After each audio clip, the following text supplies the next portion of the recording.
I went to public schools in the St. Louis area. I was fortunate to go to a place called University City High School, which at that time had been named by Life magazine as one of the 50 best public high schools in the country. So I'm really very lucky. From there, I went to a place called Carleton College in Minnesota, which is a small school, at the time 1,000, now 2,000 students. It was co-ed. It's a liberal arts college, so even though I was a science major, majoring in chemistry, I was required to take courses in foreign languages, the English language, history, a variety of other subjects. I was lucky to get a graduate scholarship. I went to school in England, studied chemistry further. When I was finished there, I was interested in medicine, but my father was not living any longer, and I had no obvious way to support going to medical school. So I ended up getting with help from MIT, and I went to the industrial management school there for 1 year.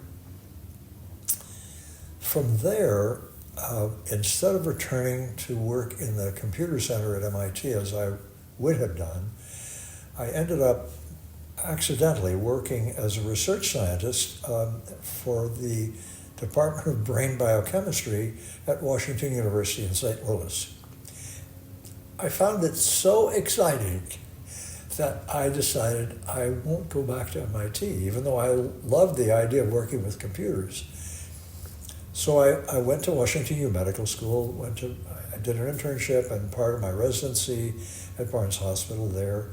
Then I went to New York and began working in lung disease at Albert Einstein College of Medicine. And that's where I encountered my first medical issues relating to sleep.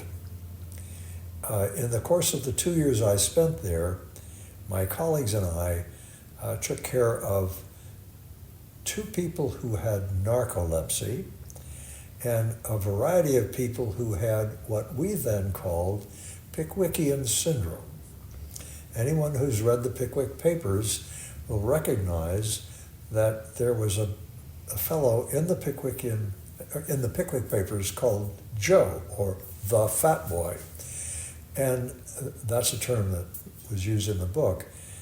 He's described as pounding on a door, and when the door was open, he was standing there with his arm in the air, fast asleep.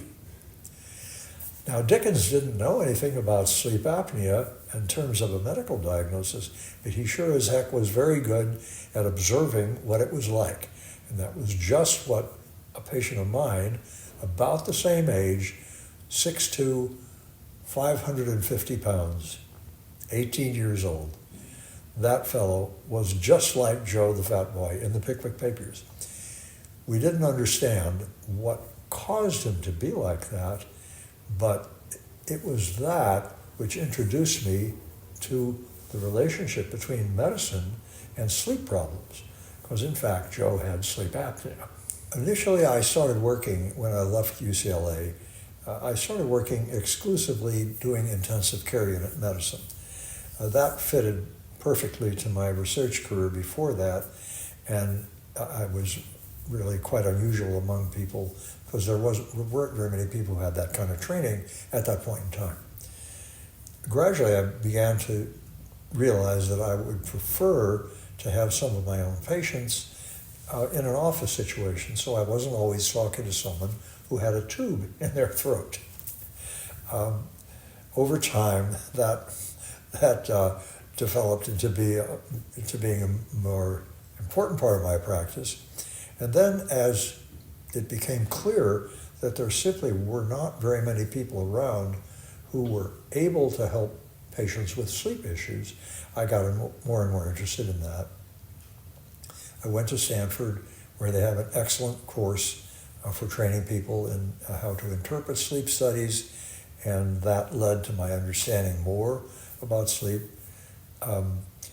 As time passed, my practice evolved so that it was a mixture of general internal medicine, pulmonary medicine, and sleep medicine. And as the last few years, it was more and more sleep medicine. And ultimately, when I decided it was becoming time to stop, I realized this was my chance to write the book on sleep. I had originally been given an advance to write a book about sleep 20 years earlier, but I found that I couldn't do it for time pressure problems. So it had to wait till retirement, and here we are, we have a book now.